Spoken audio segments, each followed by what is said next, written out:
Today's guest is Courtney Alexander, who is a multi-talented artist, writer, and educator based in Indianapolis. In 2016, she launched II Onyx, the first widely recognized Black tarot card deck, which not only opening doors for other Black tarot creators. And in 2024, she premiered the Tarot Through the Spiral, the first tarot system integrating African cosmology. She recently launched Black X Sage, which is a platform committed to community healing and empowerment through art, education, and media. So, Courtney, thank you very much for being on. How are you doing today?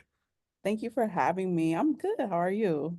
I'm doing good. Thank you for asking, and it's great to have you on. So, yeah, I mean, I know there's like always a lot of stuff in the bio and it kind of breaks down all the highlights. So yeah, I'd love for you to just add anything to that you feel like the bio might have missed and just kind of let us know, who you are, what you do, and kind of why you do it.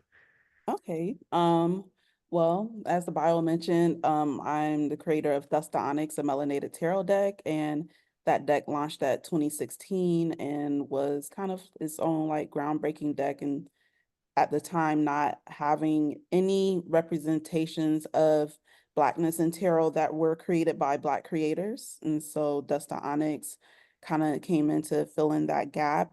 And on the heels of Dust Onyx has come my tarot course that it's been in the works the past couple of years, but another gap in tarot is not having the language of the Black diaspora for those of us who are coming through that sort of lens to have a language within tarot that allows us to learn through our own cultural lens. So tarot through the spiral is a system that I devised through my studies of West and Central African cosmologies like the Bantu Congo, the Dogon, the Dagara people, and also Black and Sage has kind of always been a dream of mine to inspired by the things that I didn't have, right? By not having community, not having resources, Black and Sage came through a desire to bring together unlikely collaborators in different fields who want to do unique projects, workshops, and do anything that they want to do to heal and support the community. And ideally, have Black and Sage provide the platform and the resources. And so that is something that is currently being built. So, yeah. Love it. I Mhm. love so like when I'm listening to you speak and the way that you're speaking about things and the things that you've done, that there's like a very strong undertone of like leadership. Like I wanted to create the things that I thought were missing, and I just felt like they needed to exist. So I'm gonna go ahead and I'm gonna actually do them. Right. So I love that for you and love that it resonates with you. So you've had this journey where you set out to do that and you did this first iteration of it successfully. So I'm curious then kind of what brings you here today? Like what are the challenges you're experiencing right now? And in a different way, it's like how can I best support you today? I think my challenge over the past few years has been how to anchor and expand. My journey through my business has been like very happenstance in the sense that like there wasn't this, oh, I didn't have like a long-term business plan and all of these things, it came through this is a spiritual business. And so the way this launched was like very spiritual in the sense that, like, without going too deep, I had this dream and things started happening in my life. And I just jumped into the artwork, not knowing that I was going to be producing this product from it. And so from its inception to its completion was 18 months. And that included 78 paintings, that included me designing my own packaging, writing a over 200-page book, and figuring out the publishing industry in that process and crowdfunding through Kickstarter, raising $30,000 to make it happen. And also doing the PR for all of that myself as well, because no one knew who I was as an artist. I had no presence at the time. And so it was a lot that happened in a very short period of time. And then I had this audience and I was trying to then decide who I was going to be and everything that I want to be. I have these like larger visions, but at the time, not having mentorship, not having community, and just kind of going by what I feel inspired by in the moment, it's like I think that I eventually ended up burning out and kind of getting scattered. And I think also some of that is mental health, ADHD. I finally recently got diagnosed officially, and realizing where I excel at and where my weaknesses are. And so my business is in a big transition, and I feel like at this current moment in my life, it's like make or break. Like, things have been a struggle the past few years. They are getting better, but I'm 7 years into this now since the start, and it's like, what am I going to do with what I have? And questions about, am I up to the task, or am I going to let this go? So yeah, it feels like a very sensitive time period for me. Okay. And that question of like, am I up to the task or am I going to let this go? Like, that's obviously a very big one. So, are you okay if we kind of dive, like, or I think, do you feel like it would be supportive to dive into that question? Oh yeah. Yeah. Okay. Or is there Mhm. something else that you thought was more pressing? I'm going with the flow with you. Perfect. Okay. So, tell me more about that. Like, why is it kind of this binary? Am I going to let this go or do I have what it takes to take it to the next level? Like, just tell me more about that. Mhm. I think with the past few years, like, I've lost confidence and trust in myself, and like my sales, like within like literally over a month period, suddenly dropped 60%. So I had a very drastic change in my income at a very sensitive time period in my personal life as well. And I didn't know why. I didn't know what was happening. It wasn't, I see if it was like gradual, but it just happened so quick that it was just like, okay, like, what is going on? And I could never figure out how to quote unquote fix it. And it put me in this scarcity and kind of scarcity mindset, desperation, and depression. And so I feel like after going through that these past few years, and by grace somehow still being here paying my rent and maintaining, even with the continued loss in my income and everything, it's just like, what, like, is this really what you want?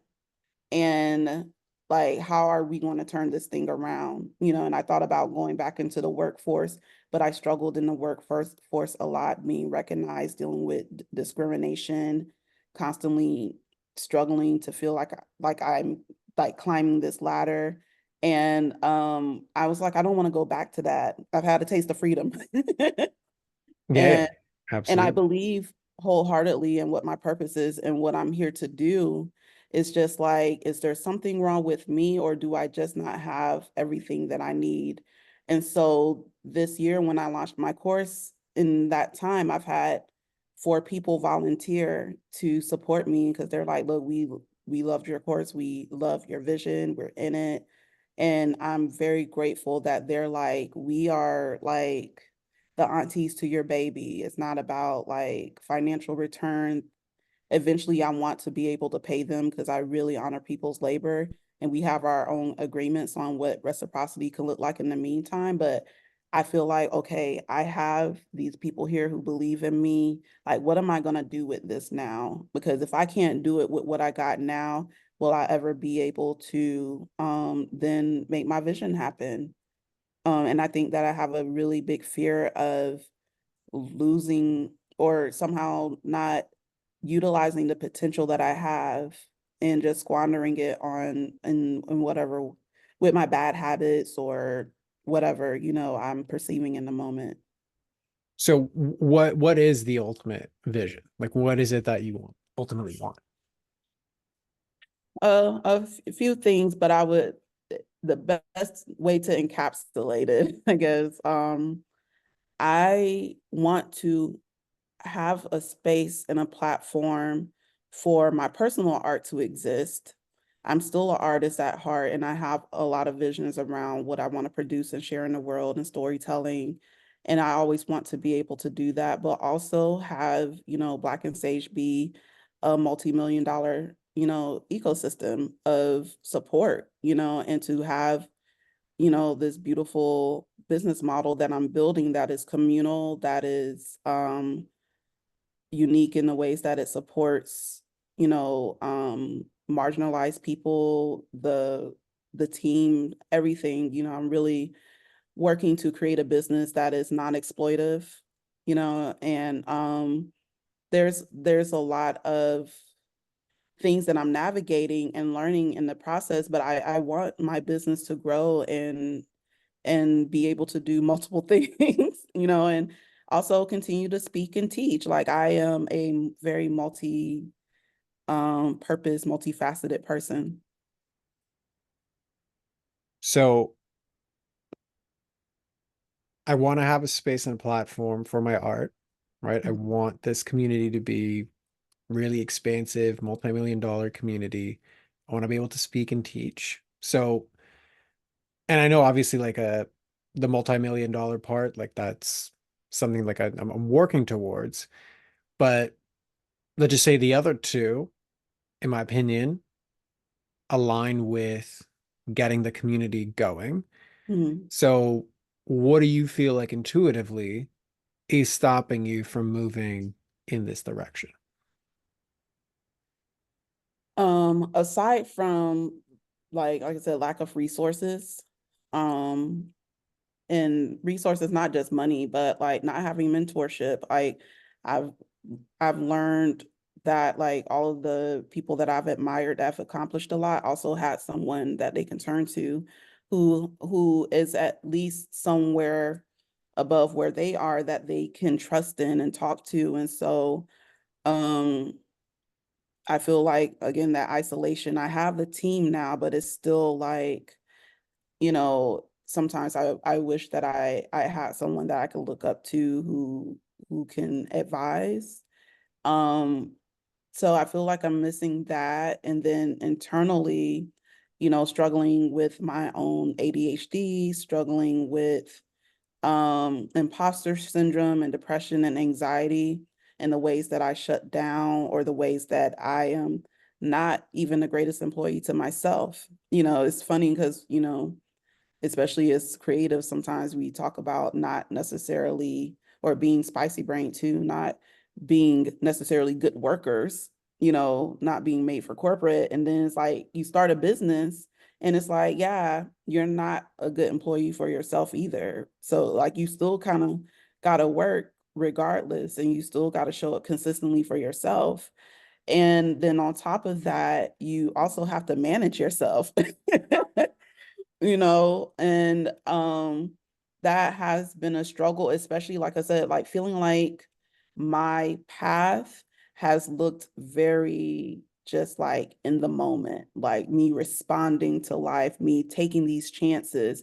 And that doesn't necessarily lend itself to very structured long range planning. Most advice is come up with a 3 year, then 5 year, then 10-year plan, and then follow that and meet these goals. Everything that I wrote down that I thought I was going to do wasn't what I did. Even though when I look at my life, I have the life, like I'm like, oh, I have a creative life and all these things, but none of it was on my list of what I was going to do. So it also has created this thing in my mind, like, how do I envision my future when that has been my life pattern also, to just kind of have these very spontaneous things just manifest in ways that are very different from what I think it's supposed to look like. So I've also had to learn to let go, but sometimes that part's stressful because I don't Sure. feel grounded in anything. So, which piece do you think is more relevant for you to move forward? Because you're saying, okay, but like there's two main things I was missing. I was missing the mentorship, and sometimes I feel very isolated because I don't have that mentorship to take me to the next level, or I have all of these inner struggles, right? The ADHD, the imposter syndrome, the depression, the anxiety, etc. So, which of those two do you think are a bigger challenge for you to move forward? Not having like mentorship, because I am very much into personal development and getting what I need and doing the work on that internal level. I do a lot of that. And even though I'm not perfect in that sense, I feel like I'm already managing that part and getting better. But having some sort of like mentorship or support in management in some way or another would kind of help me get some of that structure that I need, and to have someone that can look at what I'm putting together and help streamline it a bit in a way that maybe I can't, like maybe I'm just too close to it in a way. So that feels like really important at this time. And what's stopping you from seeking out and getting mentorship? I guess not knowing how or where to get it, because like I said, when I join business groups, when I join like if I've networked and stuff, it just seems like not a lot of people are doing what I'm doing, and I'm in a very niche industry, and I'm also at a intersection of spirituality that some people aren't comfortable with. And um I am not trying to be somebody's guru or do these things that's like, oh, become a coach and, project this thing like, and get clients in 30 days. Is not like that for me, so having someone who has the ability to meet the uniqueness of my journey, and to be able to support me in a way that continues to feel authentic. I really care about authenticity and ethics, and I think that I need someone who is able to curate a more um specific model instead of me trying to fit into somebody else's pre-made model. Got it. Yeah. So hmm is there a part of you that thinks it's impossible to find that person, or is it just like I haven't found that person? I don't think it's impossible, but I definitely feel like I have that subconscious messaging that it's hard. Hmm. Um, and I think that some of that comes from a deeper sense of like, I'm trying to like phrase it the way that I want to, but Yeah, it's okay. when Whatever's you present grow up, is fine. thank you. When you grow up and you feel different from everybody, a deep part of you always feels like there are only a few people in the world who understand you. Hmm. And I've had that journey my whole life. Like I'm the only artist in my family. I'm the only person who is taking my spiritual journey the way it is. And, like, so I don't, and even when I was in school, bullying, being, nerdy and just kind of not fitting in. And so I've done a lot of healing in what community and friendship and things look like. And I now have people in my life who accept me for who I am. But I think that that messaging is still beneath the surface when it comes to my business and getting support and caring people who understand where I'm coming from. That there's this that is out there, but it's definitely like a needle in the haystack. Like it's not a thing that I can just go get. It's a thing that I just run into. Hmm. So, and I'm like, when is it gonna happen? When am I gonna bump into that person finally? And how do you think those narratives of, I don't know, like it's hard to find mentorship. I never really fit in. It's very hard to like understand me. I'm very unique. How do you think those things, like, is there a level where those things might actually be benefiting Like, I'm sorry, I just want to make sure I clarify your question. you? That sense of uniqueness or feeling like I'm different, like, is it serving me? Is So, I that mean, your own uniqueness is definitely serving you, right? Like that's kind of what makes you the artist that you are, and gave you the success that you have. So that's not at all what I'm getting at. It's more you're kind of sensing that there's a part of you that is holding on to this narrative that it's really hard to find mentorship. Like it's like so unique, like who I am and my situation, that like I need somebody equally super unique to like help me with Yeah. this, right? Yeah. Okay. Yeah.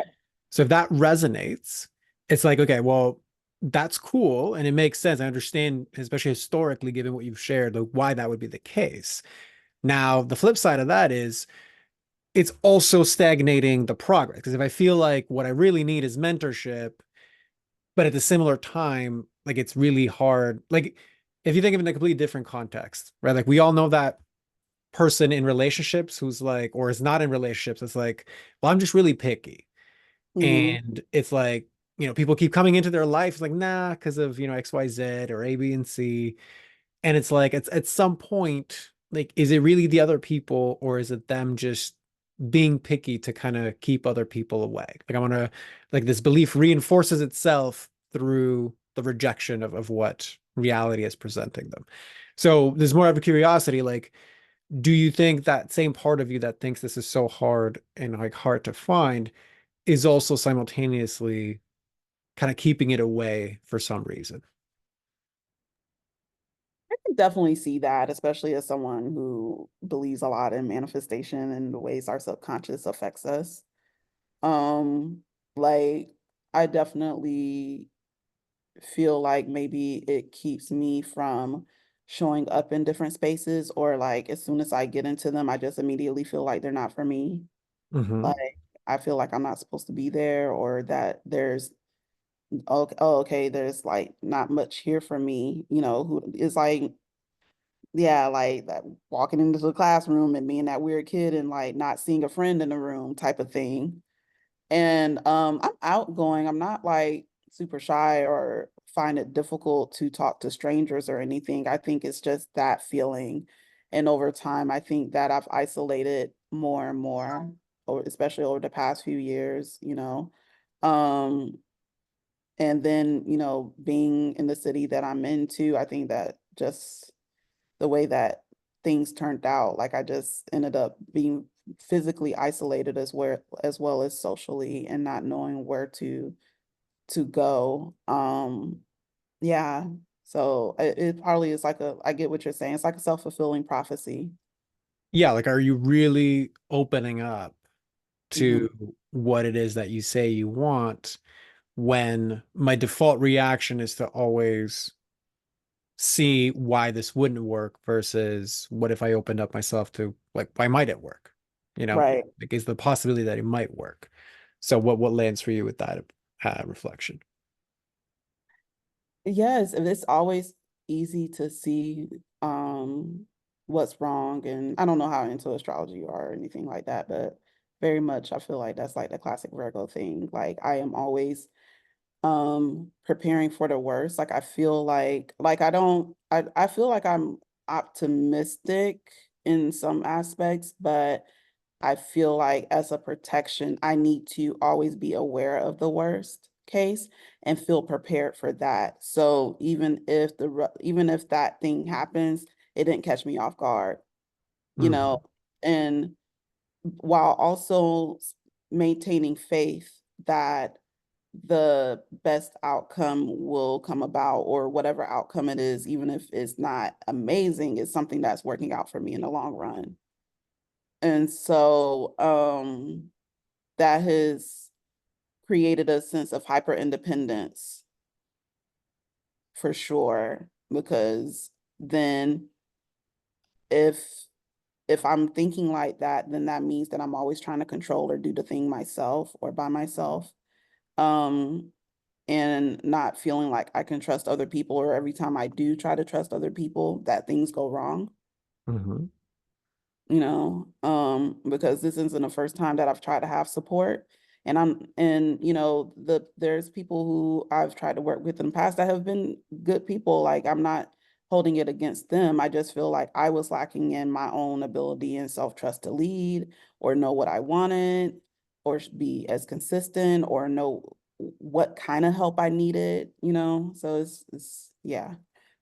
I don't know if that answers your question. No, it definitely does because And again, you've alluded to a lot of your history with regards to like there are reasons why I needed to be always like on alert. I needed to be very independent and get my own stuff done. And while that is tumultuous, there's also a gift in it because you've literally demonstrated that by the 18 months it took you to launch this, product and do all of the cool things that you've done, right? Like that's the gift part of it.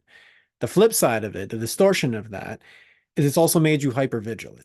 Like I'm hyper vigilant and always scanning the environment. I'm like, where's the threat? Who's out there that doesn't have my best interests at heart, et cetera, et cetera. So it's like I simultaneously hold this very scanning, hyper vigilant, threat aware energy while requesting and saying what I really want is this thing to come that serves me, and I just want to invite it in. Well, it's very hard to be invited when I'm constantly scanning and like pushing away any potential threat, right? So it's like they're kind of at odds, those two energies working together. So what lands for you with that?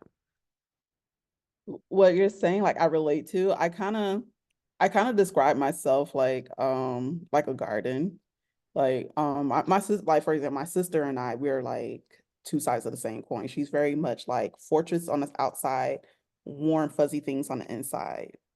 I'm like in the opposite, where I am warm and open, and I, am spontaneous and stuff in ways, but there's like a still tower. The squirrels have eyes, like yeah, it's like going to Disney World and stuff, but realizing that you're still being watched everywhere you go. Hmm. And so it's like it's I feel like I experience it more like that. Yep, 100%. So really, then the question is, are these patterns serving the ultimate vision that you want? Um, I don't think so, not all the way. Like I definitely think that it is creating stories where I can't trust people to show up for me. Hmm.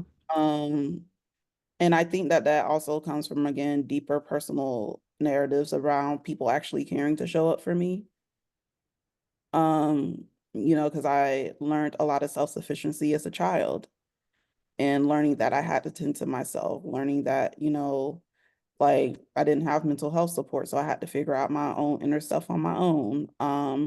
When I turned to my inner world a lot, and when I would try to get help, people wouldn't always show up in the ways that I needed them to. They wouldn't always care about the things that I needed them to care about, or my concerns were dismissed. So again, all of that felt like, okay, well, I gotta make nothing, no one's gonna love this thing as much as me. No one's gonna love me as much as me. Hmm. And people are generally going to work out of their own motives ultimately, and that's not horrible or a bad thing, but then I need to assess if their motives are in alignment with what I need, and also maintain boundaries and stuff. And it's always felt like that. And the current team that I have is the first time where it doesn't feel like that, where it feels like I'm with, not only friends but people who, like I said, I call them the auntie to my baby, because like, your baby is your baby, but the aunt and uncles still are very much invested and still are willing to take care of and protect your baby just as much as you, even if it's not their own. So they feel more like that now. And so it feels like now I do have an opportunity to heal that narrative.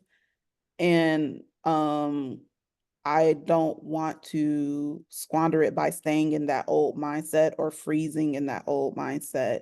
And I know that if these beautiful people can come in, then that mentor is there. And I didn't go out seeking, in this case, I didn't go out seeking, my team. They stepped up and were like, okay, I believe in what you're doing, and I'm grateful for what I've learned and experienced from your work so far. And so that feels even better, in the sense that these are people that felt compelled within themselves to say, I want to be a part of what you're doing. so they don't feel, it doesn't feel like I'm pulling teeth, or or in this case it's just like, oh, someone who's trying to make money or anything. It feels like very authentic connections. And so I kind of want the same thing in a mentor, even if I go out and get them or put myself in more places for someone who is like, I want to be here, you know. So it Mhm. seems like with the team, they showed evidence that they are trustworthy ahead of Mhm. time. So Yeah. then I was okay, like the hypervigilance kind of like, okay, we're calm, this is cool, I can handle this. They have my best interests at heart. I can see the evidence of it. Mhm. So that's good and great. And I think that that's actually a perfect way to make a team because it's organic from the inside out. Mhm. The flip side here, though, is what if the universe, like it's going to be very hard for a mentor to kind of like come into your life and mentor you before the mentorship starts so that you can reaffirm that the mentorship is safe and it Right. goes forward, right? Like it works the opposite way Right. in many ways.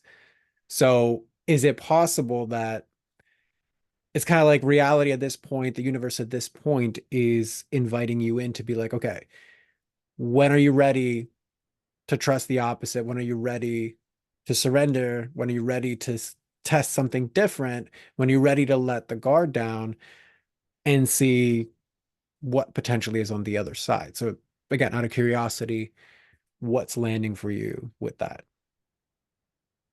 I think that's very resonant and very important insight that, like I really need to hear and have put in front of me today, because you're absolutely right in terms of like that trust. And in this case, in the opposite end, mentorship, when you are requesting that someone, be that person, I believe in reciprocity a lot. So I should also be showing trustworthiness and value to my mentor, or, and it could happen, ideally it would happen organically, like my team came together, but like you said, like I'm subconsciously blocking that if I'm not thinking of the possibilities of what that could look like. It's making me think of, or on my in my spiritual walk, like I felt like I didn't have community. And then I look around and I'm like, oh, there are people. It doesn't necessarily look like, oh, I belong to this group of people, like I used to go to the church and stuff. But when I look around, there are people that are spiritual and share my values, who I can turn to and who I have had space with. And maybe it's okay that it doesn't look exactly like, this traditional thing where you meet on this regular basis, like a church or other spiritual group. And so maybe the mentorship will be similar, where, you know, it doesn't look like the way that I think it should. And so I'll maybe subconsciously changing that narrative and also taking the pressure off of what I think it should look like could definitely help. But just like you said, like even just believing it's possible. Mm-hmm. Yeah, I think that's super important. And all of the things that you've described around, your history, and there's a reason why I show up in this way and why these patterns exist. Like those patterns were necessary to get you through the time periods that they had to get you through, right? Like it is part of the reason why you are here today. And they shouldn't be discounted. It's just like, yeah, they were what needed to be there at the time that it needed. And it's also possible that now they are no longer needed. They don't actually serve where it is that you want to go, but the attachment to them is actually what's keeping the new coming in. Because I think a big underlying theme of what you've described as well is like, it's kind of like I've gone as far as I can go doing everything myself because I learned from a very early age that that is who I can rely on. can't trust a lot of people, so I got to do everything that I can do on my own. Yes. And maybe this is kind of the end of the road of like, okay, the universe can't give you any more because it's just you. Like it needs, the space needs to open up to release the past because the past is no longer needed for you to go forward where it is that you need to go. Right? It's kind of like what I talk about in my process of up leveling your identity.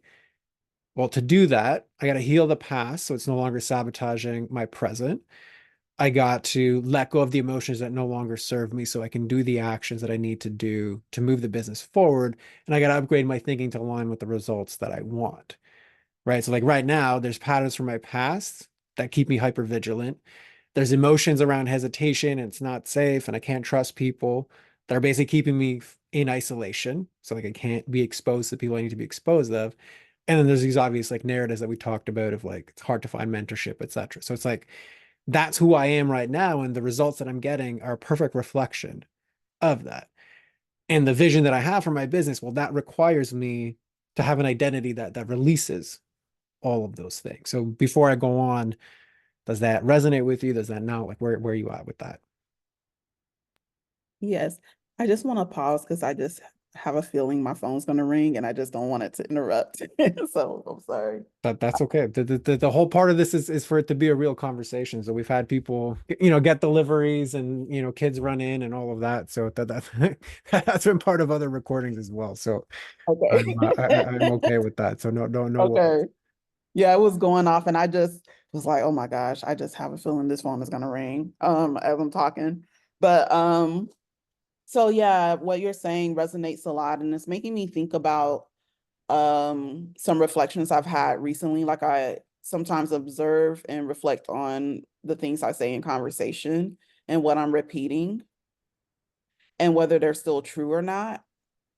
And so sometimes I do realize that I am telling stories that no longer apply.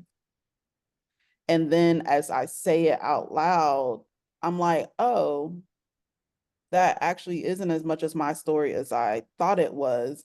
It is a belief system that I have about my identity or something, but it is not necessarily always the reality that I've actually lived through the decisions that I've made trying to avoid that thing.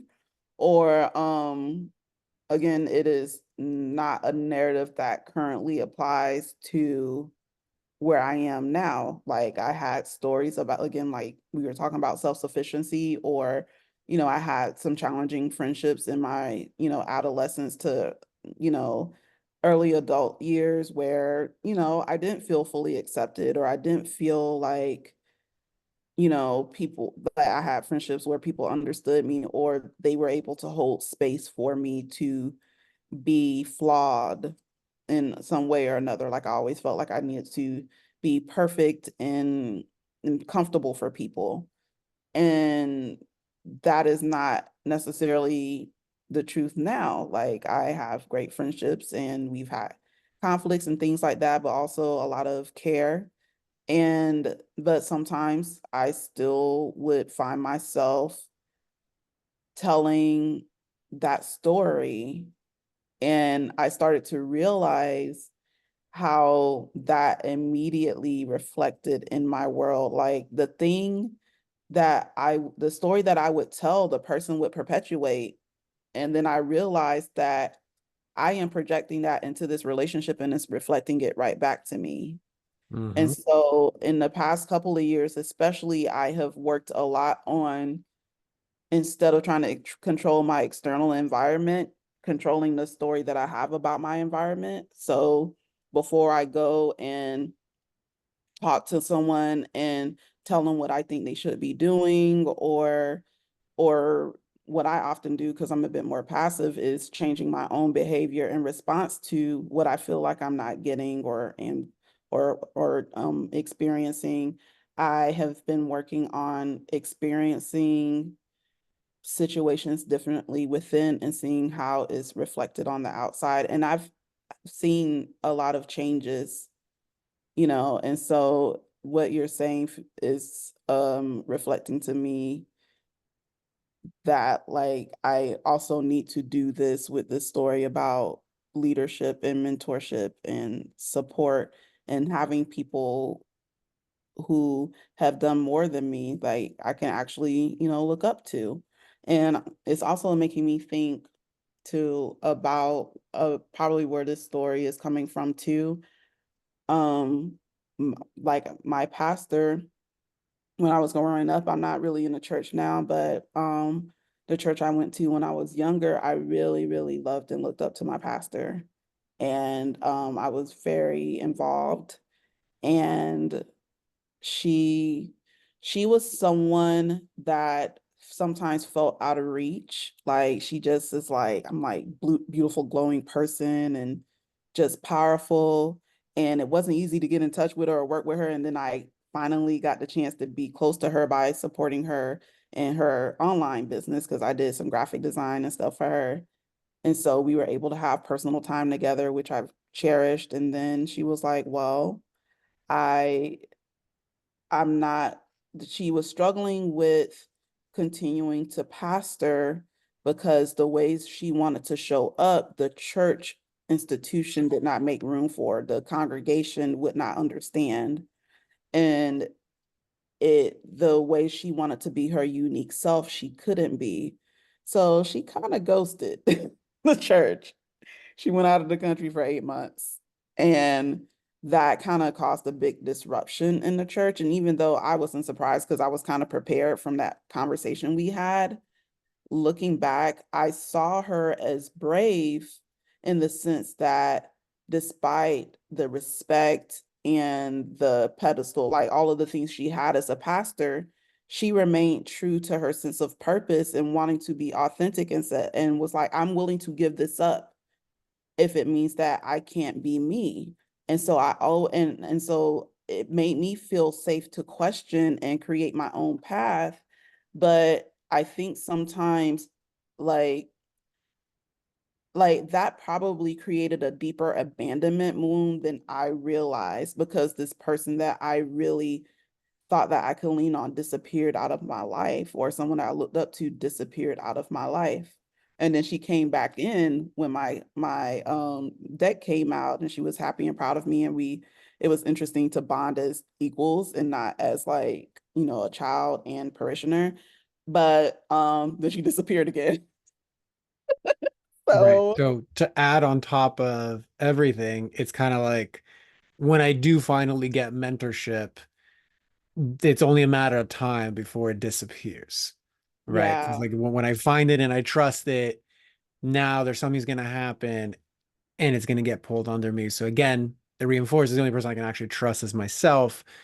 I got to Mhm. depend on myself, etc. So yeah, I think that just adds another layer of more of my history that right now is sabotaging my Yeah. present. That even though, yes, it could be true, it's not really useful for where it is that I want to go. Right. So yeah, that absolutely makes sense. And again, this is more just for time because I want to make sure we stay on time because there's a lot of different areas we can go into. Obviously, I wish we could go into the healing aspect of this on the call, but that's not kind of what this is for. But I just want to make sure in terms of like mapping out, okay, so what is actually behind this challenge that I'm experiencing? Like, does this feel complete for you, or is there still something left outstanding? I definitely feel like what we've covered so far feels like an important first step for me. Um, I think I focus a lot on, oh, I want to manifest this amount of money, or I want my business to look like this, and those things are easier for me to think about. And so now this is encouraging me to really think about support, not just in team members, but what does like a container of care look like for me? And believing that I can trust other people's leadership because honestly, a lot of my own inspiration and philosophies around leadership have to do with the ways that leaders have disappointed me. And not Mhm. just the story that I told, but especially because, like I said, church was such a big part of my life, seeing leaders who were out of integrity seeing other business owners or teachers and people be exploitive and self-centered and things like that, and sometimes experiencing those things directly. So I like you mentioned earlier, everything that I am and everything that I do is a reflection of an area that I felt like I was lacking, or something that I felt like I was lacking. And I got to make that thing then, since I haven't been able to experience it myself. I may not be the only one who feels this way.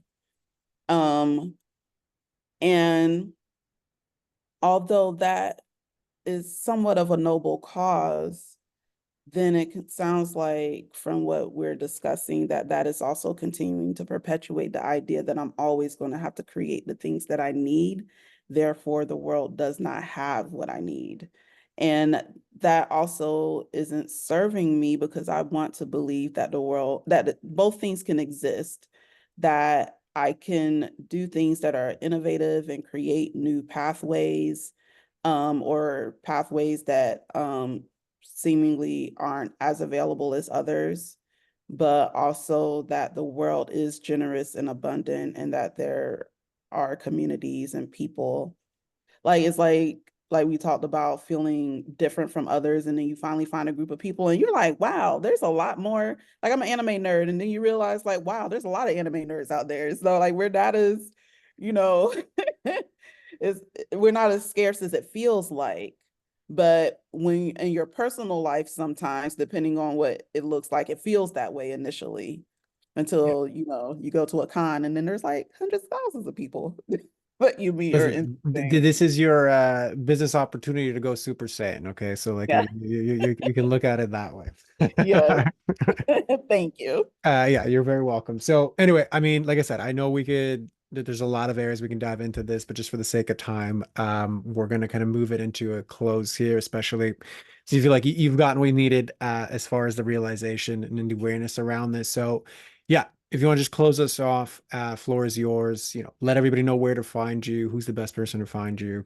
That floor is yours for that. Well, thank you so much for having me. And yeah, for this conversation. I really feel like this is was very supportive. And for those of you who are interested in my work, you can go to my personal website, www.reallycourtney.com. That's ReallyCourtney.com. And that's kind of like a hub for everything that I do, from my tarot deck to Black and Sage and art things. And so that's the easiest way to kind of find my work and what I do. Love it. Well, as always, we'll include that in the show notes. And Courtney, yeah, thank you very much for coming on, allowing yourself to be witnessed in this way, get some support in this way. And for everybody else listening, we'll see you on the next one. Thanks.